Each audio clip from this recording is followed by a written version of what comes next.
Hello, everybody. Welcome to Fast Money Football. I'm your host, Albert Vartanian, with my friend on the side here, my co-host for the day, Sara Poraria. Sara, we're going to talk some CONMEBOL. I know how much you love that. So how you doing today? I'm good. I'm excited. I love CONMEBOL. I find it's one of the most exciting World Cup qualifiers. It's so gritty, and I love South American football.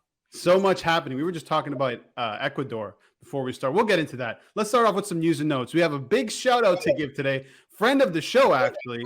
Happy birthday to Jose Mourinho, 59 years old, current manager of Roma. I think he was at Chelsea, Real Madrid, Barcelona assistant, Inter Milan, Spurs, which ended horribly as most things do. Your favorite, I'm going to put you on the spot here, but your favorite Mourinho memory. I'll never forget when he was at Manchester United and they were questioning how many leagues he'd won, Premier Leagues, and he just goes, three, I've won three. How many have you won? There's so many. Respect, man. Respect. There's so many Mourinho memories. You know what? I loved Mourinho as a Spurs fan. I loved him. Then when he came in, they started doing well from the get-go, but then it all fell apart as it usually does Mourinho. It was just horrible. So now I look at it in a different way, but still, I mean, fantastic resume, great coach. He's obviously still going to go on to do good things. I mean, it'll be interesting to see if he ends up coaching a national team. I mean, maybe Portugal. Would he go to South America for some CONMEBOL? Imagine him there. Oh, it'd be crazy. He would be with the fire that he also is himself. I don't know. Yeah, I think he still has a lot in him. I think so as well. We'll see what he does with Roma. Big shout out to Stefan Estacio, Canadian midfielder, moved FC Porto on loan. So we have another Canadian player playing for a big European club. That he's at Porto. Then you have Alphonso Davies at Bayern Munich, Kyle Larin and Atiba Hutchison at Besiktas, and Jonathan David at Lille. In Canada soccer on the come up, Sara. No, it's so exciting. That move was huge for Canadians and for himself, of course. But no, these footballers playing especially in Europe, top tier leagues, this is so important for Canadians to be recognized all over the world. It's amazing. I'm so happy for him, and I'm happy for us. Yeah, Canada have two games coming up, one tomorrow in Honduras, and then the big game on Sunday in Hamilton, Ontario against the United States. So looking forward to both of those. Newcastle, Sara, on the verge of signing Bruno Guimaraes from Lyon. He was linked with Arsenal. We talked about this before. They have the money now, and we thought they were going to spend it, and it looks like they are. Yeah, no, they need to, right? Because look at the state they're in right now. Clearly they can't stay like this. So they have to start making moves. And whether it's, the end of this January transfer season or signing for, in June, whatever they have to do, because right now their goal is to simply just stay in the PL. And that's even a struggle. So this is good for them. I wonder how many of these players have in their contract not to go down because they're so close to relegation. Imagine signing all these players, this huge wage bill, these owners that have billions of dollars, and they still go down. It would be funny. It'd be horrible for the fans, but funny for us, for the neutral. And one more thing, Spurs still haven't done anything. Let me check. No, nothing. So it looks like Conte's on his way out. He's packing the Nespresso machine. Spurs, I don't know what's going on. They're haggling Wolves for $5 million for this Adama Traore deal. They want 20. Levy wants to give him 15. I mean, it's the same song and dance. It's going to come down to the final day, and Spurs aren't going to sign anyone, Sara. Of course they're not. It's always like this. Now, and I don't even know if they necessarily need someone. They just need to work with what they have. They have a solid team. I don't know. Really? You don't think they need anybody? I mean, you can always say a team needs somebody, but Spurs, if you look at who they have, they're solid. But I mean, I guess it's whether how many players are going to be injured at once. That's always a concern. But I don't know. When I saw the Adama Traore thing, I was just like, are you sure? I'm not sure. No, it's true. No, I totally agree with you. And it's not like he's going to come there and, score tons of goals. He's not known as a goal scorer. He's, a playmaker, exciting player, can beat players, but he hasn't really, let's be honest, he hasn't really done anything. He's just really exciting. Yeah. And Conte wants to convert him to a wing back, so you don't know if that's going to work. But if Conte wants him, you don't give him the money, he might walk. But anyway, enough of that. Time to get to some CONMEBOL. I know how much you love that.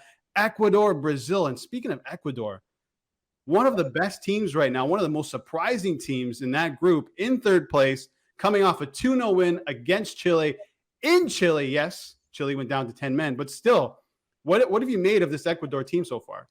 They've kind of been that team through this World Cup qualifying tournament that has really, been the underdog and persevered. Because, when you think CONMEBOL, you always have Argentina, you have Brazil, and then, occasionally we had Chile at one point, Colombia, Uruguay, but Ecuador is really, they've been exciting to watch too. And they're such a fun team and they're really holding their ground. So that being said, I mean, I think it's going to be a good game, but I was looking at who Brazil have picked to come and play for them. And this Chiche, this coach, this guy, he knows exactly what he's doing. Even though Neymar will not be there, they still have players like Gabriel Jesus, Anthony, Richarlison. They have Ederson and Allison. Like, their team is just, in my opinion, way too much depth. Vinny Jr. is going to be there, Rodrigo. But they are playing in Ecuador, which is a really, really tough place to play because of the altitude. So that might be, you know, something good for the Ecuadorians. I still think Brazil is just going to be able to come away with this with the W just because they're just so deep. So no Neymar, no problem for Sarah. But yeah, you made a good point there, Ecuador. I'm beaten at home.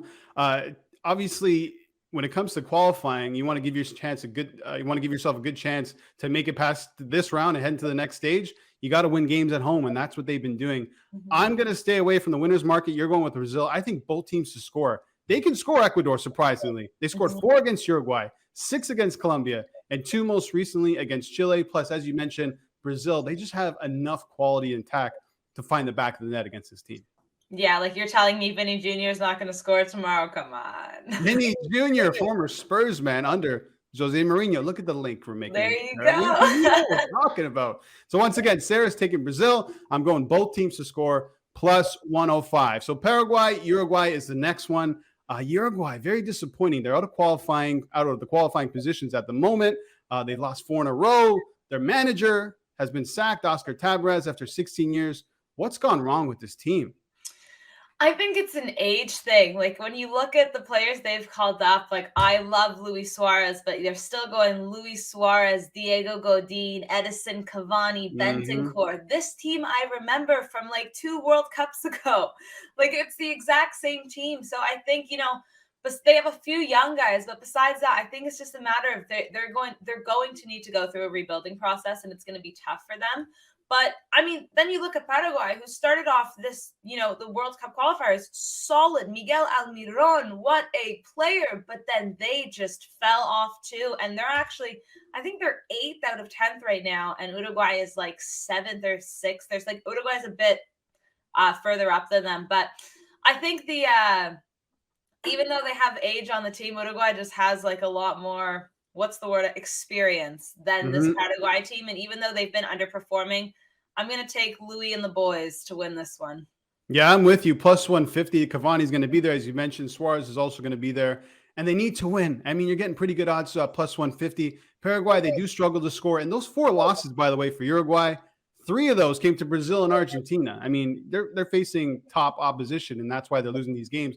Obviously, there's issues there, but I mean, they should be able to pull it out here. I mean, this is almost must win for them. Yeah, no, I think they need to. I mean, Paraguay is kind of at that position now where it doesn't really look like they're going to the World Cup. If they do, a lot of other teams in the table have to lose. There's so much. Uruguay still has a standing chance. I think they're going to hold that dear to their hearts because, I mean, a World Cup without Uruguay too is also a bizarre thing to think about. So I don't know. I think they're going to pull off the W though tomorrow. All right, Chile, Argentina. Obviously, we just mentioned Chile lost recently to Ecuador 2-0. Arturo Vidal sent off in that game, which means he won't be available here. I like Argentina's odds. I think it's going to be a tough game, but I think they can pull through even without Lionel Messi, Sarah. Yeah, no, I know. They're giving Messi a bit of a break, you know, coming off of COVID too. I think it's good for him. I'm happy for him. But yeah, this Argentina team hasn't lost a game yet. So that's huge for them. And they've been this team that, you know, first half, not really doing too much. Second half, putting in a goal or 2 and taking the win. Like, they're getting through these games really strategically. Nothing super crazy, but they're like, but we're getting the win. And that's all they're doing. And listen, they still have Di Maria, Lautaro Martinez, and of course, in the back, great goalie, Emiliano Martinez. So I don't know. I know Chile is going to be fighting tooth and nail, but the problem I have with Chile is they're a bit older, but when Chile gets rough and tough, they get cards. And this is like, it's always been a problem for them. This is what happened with Vidal. And I'm worried about, you know, Gary Medel, Vargas. These players are nasty. So I don't know. I think they could hurt themselves, and I don't know. I kind of want to see Chile to win because I also would like them to qualify. Argentina's already there, but I just think Argentina is just so calm and collected right now, and they're just like, we're just gonna do what we keep doing. Just get a goal, just one. It'll be fine. Last two games between these two ended 1-1, and Chile, they still have to play this Argentina game, Brazil, and Uruguay. So, like Uruguay in the last game, this is almost must win for Chile. And what a horrible spot to be in against Argentina. Yes, without Messi, but we're still talking about one of the best teams in the world.